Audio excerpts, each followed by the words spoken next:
1645년 소현세자는 드디어 귀국했습니다. 병자활환이 있던 해 26 나이로 청나라의 벌모로 끌려갔던 소현세자가 8년간의 인질 생활을 끝내고 꿈에 그리던 조국에 돌아온 것이었습니다.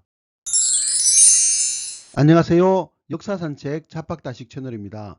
오늘은 안타까운 죽음, 소현세자는 과연 독살되었나 라는 제목의 영상 보내드리겠습니다. 구독과 좋아요 부탁드립니다.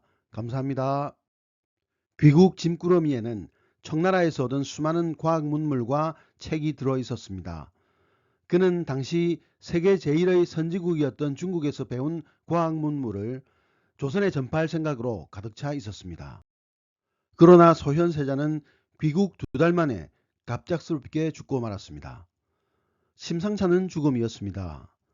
그의 시신을 염습하는 데 참여했던 친척 한 사람이 증언하기를 소현세자의 시신은 바로 독살당한 사람의 그것이었다라고 전하고 있습니다.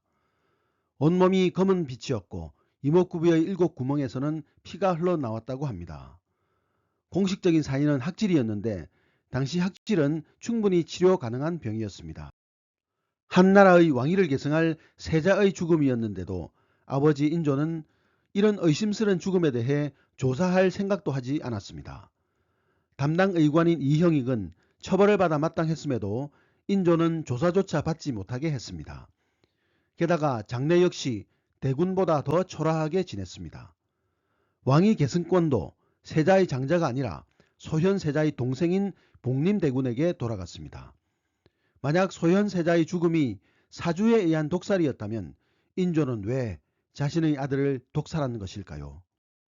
소현세자는 청나라의 수도인 심양에 있었는데 그가 거처하는 심양관소는 조선을 대표해 청나라와 포로나 곡물에 대해 논의하는 일종의 대사관 같은 위상을 차지하고 있었습니다. 심양관소에서 소현세자는 청과의 관계를 원만히 하기 위한 다각적인 활동을 펼쳤습니다. 청의 실력자와 교분을 맺기 위해 선물 공세를 펼치기도 했습니다. 이를 위해 농장도 경영했고 무역거래도 텄습니다. 이런 활동으로 청 황제의 섭정이었던 구왕과 긴밀한 관계를 맺는 등 청에서 위상도 높았고 좋은 평도 들을 수 있었습니다. 또한 청의 황실에서는 조선과 다르게 세자에게 일정한 정치적 역할을 부여하는 관례가 있었는데 소현세자에게도 이를 적용시키고 있었습니다. 소현세자는 이에 부응해 조선 정부를 대표하는 활동을 벌이는 한편 조선 조정에 보고하지 않고 관찰사에게 소요물자를 요구하는 등 왕의 권한 일부를 행사하기도 했습니다. 이러한 소현세자의 행동은 조선에서는 유례가 없었던 것으로서 인조의 심기를 불편하게 했고 세자가 청을 부추겨 왕위에 오르려 한다는 의심을 품게 했습니다.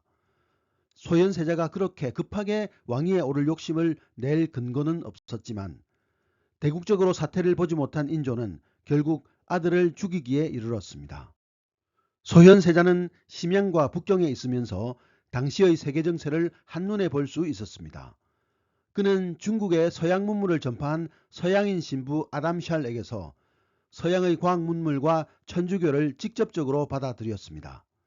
이런 소현세자가 즉위했다면 조선의 근대화는 훨씬 더 빨라지고 일제의 식민지가 되는 굴욕을 피할 수 있었을지도 모릅니다. 소현세자를 대신해 왕위에 오른 효종 역시 심양의 벌모로 가 있었지만 그는 북벌을 통한 복수를 꿈꾸었습니다. 어영군을 증설해 병력을 강화하고 신식 총기를 제작하는 등 전쟁 준비를 위한 실질적 노력을 기울였습니다. 그러나 조정 대신들의 생각은 달랐습니다.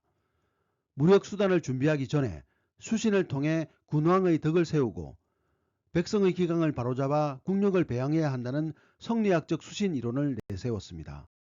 송시열을 비롯한 조정 대신들의 이런 입장은 실질적인 북벌이 아닌 좌파의 정치적 영향력 확대를 위한 명분 축적에 불과했습니다. 당연히 북벌은 지지부진했습니다. 사대주의 입장에서 명의 복수를 꾀한다는 시대착오적인 문신들의 태도와 싸우던 효종은 군사 한번 일으켜보지 못한 채 의문의 죽음을 맞았습니다. 이후 북벌론은 조선 조정에서 찾아보기 힘들게 되었습니다. 오늘의 참고도서는 하룻밤에 읽는 한국사라는 책이었습니다. 감사합니다.